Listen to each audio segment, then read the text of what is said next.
Hi guys, today I'm going to be talking about my skincare routine and some of the things that I do to keep my skin looking relatively clear. So first off, I just want to mention that I am not a dermatologist, so please go see a real one. Or if you're buying products and looking for recommendations based on your skin type, then you should go ask a sales associate because I am not a licensed professional at all. So I also want to mention that sometimes your skin isn't always what you think it is. When I was younger, I thought that my skin was really oily because it would produce oil, but I later found out that it was so dry that my skin was trying to moisturize it. So please be careful, kids. So apart from the traditional drink a lot of water, don't touch your face too often, follow a strict routine, and wipe your phone often, there are also a lot of things that you can do that are relatively affordable. So number one of the things that I want to mention is you don't always need to be double cleansing. So a lot of Korean skincare routines, like the 7-step, 10-step ones, they always mention like an oil, like a balm or a cream like that, but that's typically used to remove makeup. So if you don't wear a lot of makeup, then I don't know if you would really need it. For me, I only really use it for my eyebrows because your girl don't have eyebrows. I gotta fill them in somehow, you know? So in the morning, I like to use this vitamin C Daily Glow Cleansing Polish. And in the nighttime, I use this Drops of Light Pure Clarifying Foam Wash. I like to use this Vitamin E Cream Cleanser. Number 2 on our list today is going to be exfoliating. When I was younger, my mom used to tell me things like, you know, don't exfoliate, it's really harsh, and to a certain extent, yeah, but you have to be checking like how often you're using an exfoliator, and you have to be really careful about following the directions on the label because every product is different, like the concentration of the acids and the overall strength of the product, it always varies. So for me, I use this Drops of Light Pure Resurfacing Liquid Peel. I use it about once or twice a week. Number 3 is connected to the previous point. So after you've exfoliated, like I mentioned, you just stripped off the top layer of your skin. So you really want to be moisturizing. In the morning, I use this Clarins Comforting Hydrating Cream. And in the nighttime, I use this Vitamin E Intense Moisture Cream. You really want to be careful and moisturize like mindfully because the climate can be really different depending on the season. So in the summer, this actually does become my night cream because you don't want to be too greasy or too dry, so it's good to switch things out as the seasons go by.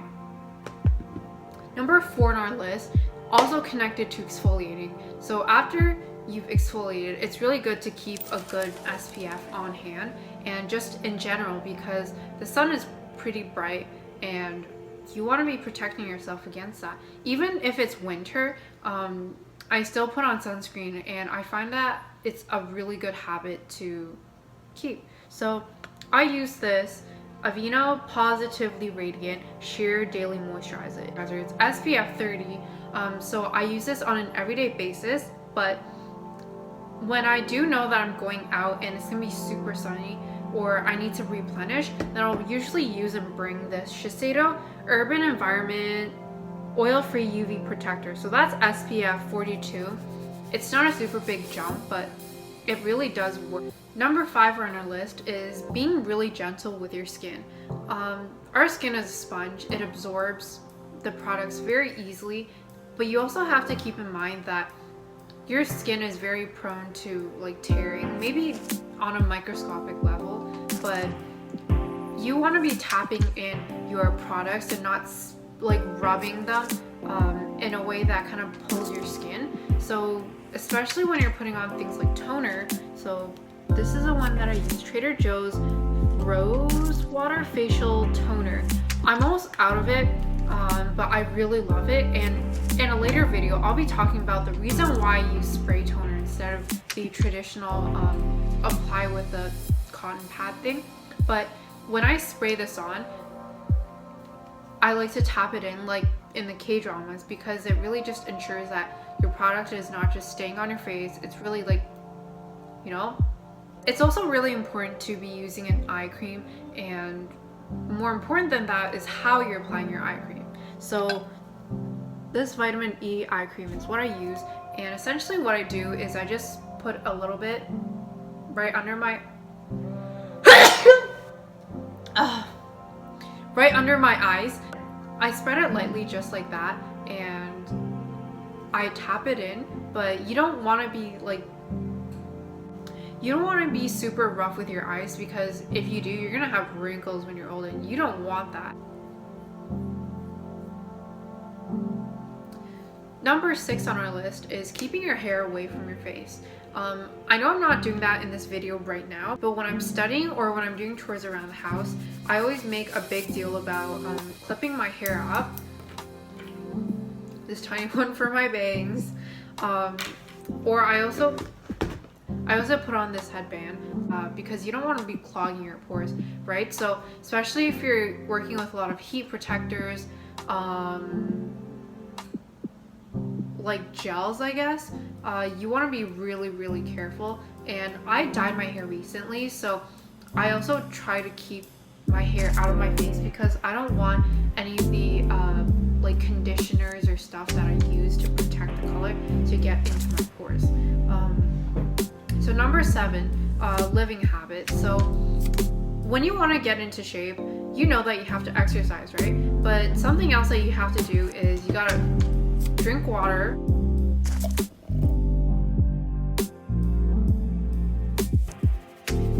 You have to be eating healthy, you have to be sleeping, right? Because you really have to build good lifestyle habits. Just in a very similar way for skincare, it's not only about the products that you're putting on your face, but it's also like, how are you living and what are the products that you're putting into your body, like, you know? So you definitely want to be sleeping at least 7-8 hours a night, because you don't want your eyes to be all puffy, you don't want your face to be puffy, and you don't want to be clogging your pores with really heavy concealer because you have dark eye circles. Is that what they're called? Eye circles? Yes. Exercise. It's really good to exercise, but the thing is that when you exercise, you have to be really careful, especially after. You don't want to be keeping all the sweat and oils like on your forehead, around your face. You should like wash your face, like go over your skincare routine, or at least like wipe it a little, because you don't want to end up with a bunch of like forehead bumps and forehead acne. Guys, we're saying no to acne in 2020. Another thing that's really important is food. You don't want to be eating like super greasy food, so definitely try to limit that. Number 8 is connected to our previous point, but I find that a lot of people usually forget this, or they just kind of ignore it. Removing dairy from your life. Removing dairy from your life is honestly one of the best things you can do for your skin. Milk has so many hormones, probably more than a 17-year-old teenage boy.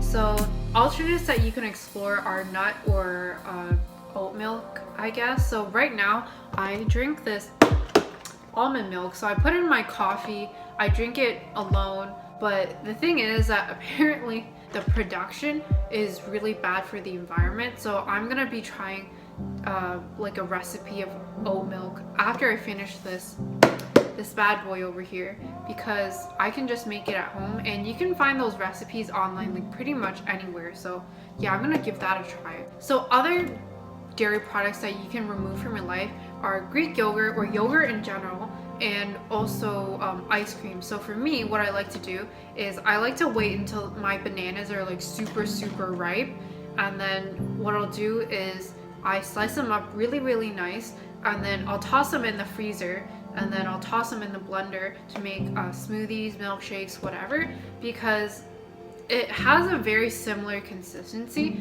and it also does have a little bit of that natural sweetness. So those are the 8 tips that I wanted to mention today. Thank you for watching this video, and I'll see you next time.